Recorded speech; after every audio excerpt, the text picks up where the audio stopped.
Dysfunctional Vet with some questions, and I would appreciate some feedback from anyone that views this.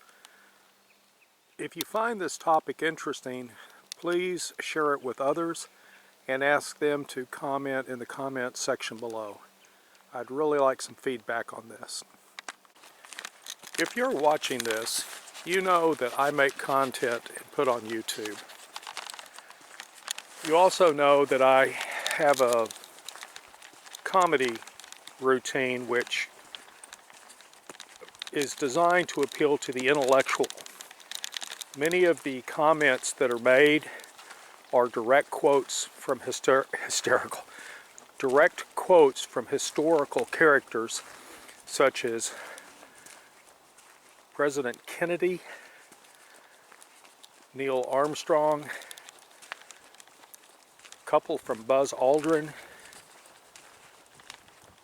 and others. If you've watched High Reach Ladders, there is a direct quote when the third man to step foot on the moon spoke. He said something, and that is a verbatim quote in High Reach Ladders. I do this humor because I know there are a lot of people out there that are very smart and they want something which is not some type of sexual innuendo. I think of Three's Company as an example of that. And they don't want something that's necessarily demeaning to men, and I'm thinking of Friends. Long story short on Friends, if you care, I'm over on the Jordanian border. It's pouring down rain. I'm unable to do any of my atmospheric studies, and I've got all the equipment set up. I'm waiting for the weather to clear because you can't run this stuff in a thunderstorm. And so I got to sit through 6.5, 7 hours of back-to-back Friends, and I found it to be one of the most offensive shows I've ever seen. The only dominant male in that series is the guy that runs that coffee shop. I think it's Central Perk or something like that. Which is bringing me to the specific point that I'm making. As you know, in my comedy, Mr. Oakwood owns Tree Planet Studio, and he has a variety of characters that he employs. There are a variety of animals, from dinosaurs, foxes, alligators. Got a bunch of different animals in there that all come onto the set. I also have the Greys. I have the Little Green Men from Mars, which some of you will remember and some of you don't know. If you're familiar with the book Communion, which has been proven to be fake, that's where the Greys became popular. And I make fun of everything. I make fun of Area 51. I make fun of the FBI. I don't care who it is, what it is. Everything is fair game, right? Well, something that I'm curious about, seeing as how I have this little supposed production studio. There is a woman who will remain unnamed, because I can't remember her name, I don't even care who she is, who has gotten a whole bunch of people on Twitter banned.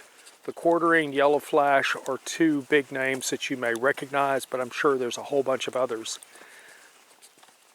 People are saying, cancel the Bluebird, stop paying for Twitter. If Twitter doesn't represent what Elon Musk said it was going to represent, which was transparent free speech, then stop paying for it. Don't pay for the same old thing that you had last time. I don't care if you pay for it or not. I don't use it, but I'm just telling you, the people there are pretty ticked off about it. But this is where it comes down to. This female got a bunch of people on Twitter banned for using a still image from a video that has been on the internet, publicly accessible, for 7 years. I don't know what her her problem with it is, and it's completely not relevant. The point is, she got all these people banned for using a public image of her where she was a paid actress for the video. This morning, or last night, somewhere in there, she made a third-party claim to images on the video and had it removed from YouTube. Now, she is not the copyright holder, and she was paid for her time, and I'm going to bet she signed an artist model release, which means that her image can be used because they paid for that image. I've recently found out that on one of the home station that the YouTube was linked to has also now removed the video, but I don't have the circumstances behind that. This is my question. Mel Brooks makes a lot of movies, like Young Frankenstein and stuff like that. And if you know anything about the movie, you know John Wayne wanted to be in it until he actually started seeing the content, and then he said, I can't be associated with that because it does not represent my values. Even as comedy, it was an affront to him. Had he been in it, and the woke generation started going after stuff like Mel Brooks movies, statues of Civil War heroes, the police, you name it, would he, as a paid actor, having signed a release to use his image, be allowed to file a third-party complaint that his image is being used? I would really like y'all's comment, and I'm gonna cite something specific here. Amber Heard may or may not be in the Aquaman 2. I've heard she is, I've heard she's not. I know if she is, I'm not going to be going to watch it. And I sure won't rent it. But my point is, let's say that down the road somewhere, Amber Heard is really found out to be much worse than the Madam of New York who grabbed women for Epstein to fly them to his fantasy island for fantasy sex. Let's say that it's found out that she's even worse.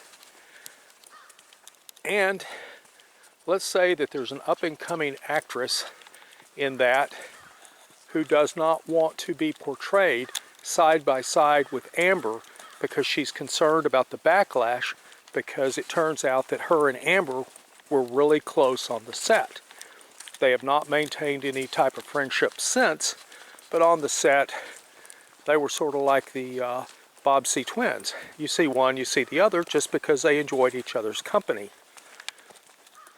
Does that actress have a right to pull the film Aquaman 2 from the cinema because she has decided that she does not want to be associated with Amber, and therefore she can strike that movie and get it completely pulled out of the public domain? Please give me your thoughts on this. I'm really interested. This is a thought experiment which goes far and above what I normally ever talk about publicly. Dysfunctional Vet, out.